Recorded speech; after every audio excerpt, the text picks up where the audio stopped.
Welcome to another super casual review. Just to preface, all the footage I'm using is from the trailers for the newest Godzilla movie Minus One. Please enjoy. I have never sat down to watch a full Godzilla movie before, although I would call myself a fan of the series, no more than your average Joe. When it comes to the history of the movies, I know a lot. I know a lot of the characters, the monsters, and the cultural impact the first one has especially. I just never sat down to watch one, and I'm afraid I won't now, as I don't think anything will come close to this movie.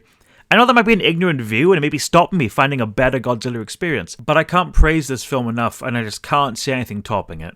Godzilla Minus One is the newest entry in the 70-year-old series. This movie being an anniversary release, it acts as a new Godzilla story and connected from the rest of the series set during and at the end of World War II. We follow our main character, Koichi Shikishima, a World War II kamikaze pilot who chooses to land on a nearby island for repairs instead of, being a kamikaze pilot. This guilt of not doing his duty follows him throughout the whole movie, along with feeling the blame for the deaths of the warplane engineers who examined his plane as a smaller, pre-nuclear pumped Godzilla attacks the base. Going home in shame, being one of two survivors of the early Godzilla attack, he finds his home in Tokyo ruined, results of an air raid. Reluctantly, he takes in a young woman Noriko and a baby, both victims of the war. They both find themselves an unlikely family in this dire time.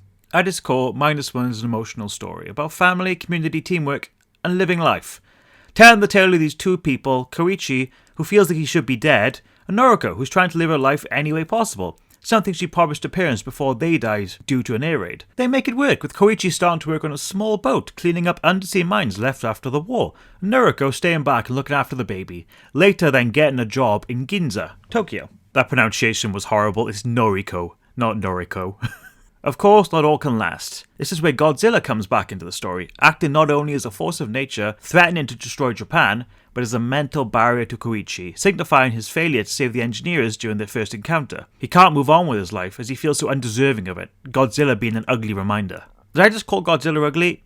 I didn't mean to. This is a fantastic look for Godzilla, being a mixture of past designs and being significantly smaller than the Warner Bros. Beefcake we're used to. Extremely aggressive and threatening, in my opinion, just as Godzilla should be. I enjoy his monster fights, don't get me wrong, but he should be like this, a monster, a force of nature, uncontrollable and unkillable, even a villain at times. This movie hits that mark perfectly. And its use of music is spectacular, using classic themes to great effect, along with modern orchestral pieces. I'm a little sad they changed Godzilla's scream from the classic glove on bass, but I can see why it would be different. The way this movie inspires hope is fantastic, although it is bleak and often a brutal movie. Seeing all of our human characters, all of which are ex-military, coming together to save Japan is inspiring. Kenji Noda, an ex-engineer for the Navy, who's introduced along with the rest of the mine cleanup crew earlier in the movie, has a great speech near the last act where he laments the lack of value Japan has put on human lives during the war, being that unsafe equipment, poor supply lines, and he mentions Kamikaze pilot. He's probably my favourite character in the movie too, being the brains behind the whole plan to take down Godzilla. I don't really want to spoil anything, so I won't be going any more into the story details without a spoiler warning.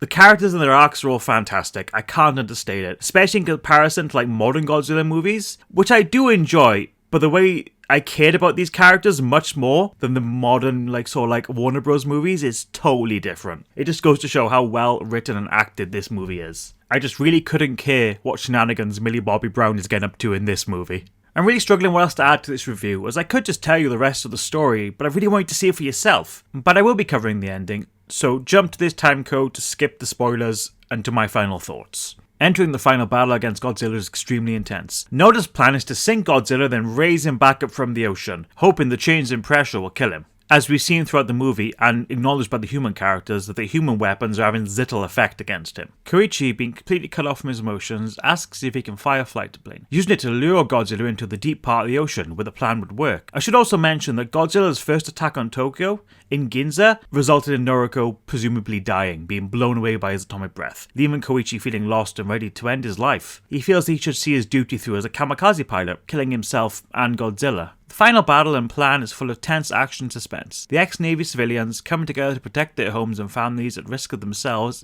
is honestly a treat. After many twists and turns, Koichi flies his plane right into Godzilla's mouth along with a bomb, blowing up the weakened Godzilla as he was just yanked up from the ocean's floor. But in the last moment, Koichi activates the ejector seat. I should mention a lot of the other characters suspected he was going to end his life here. It's a pretty prominent plot narrative. Instead, he chooses life, saying goodbye to Godzilla and his guilt in one heroic act, also saving everyone upon the two boats that are fighting Godzilla. It's a satisfying and complete character arc, and one with one last reward. When he returns home, he discovers that Noriko survives the attack. We end the movie with them embracing on a hospital bed. Well, and a lump of pulsating Godzilla in the ocean, alluding he survived the attack. In conclusion, I almost walked out the theatres before watching Godzilla today.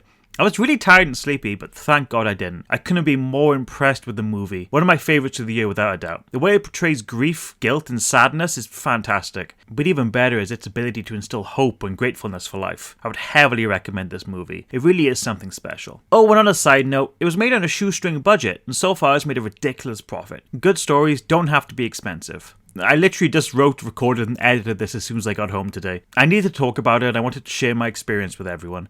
I hope you all enjoyed this. Sorry about my voice today. I thought I'd been getting better, but I got like a really bad sneezing fit during this recording, so I sound really stuffed up and like mushy mouthy. I have to figure that out. Anyway, hope you have a nice happy new year. I'll see you all in the new year for some more video game movie reviews. Thank you for watching. Oh, and go watch Godzilla Minus One. It's fantastic.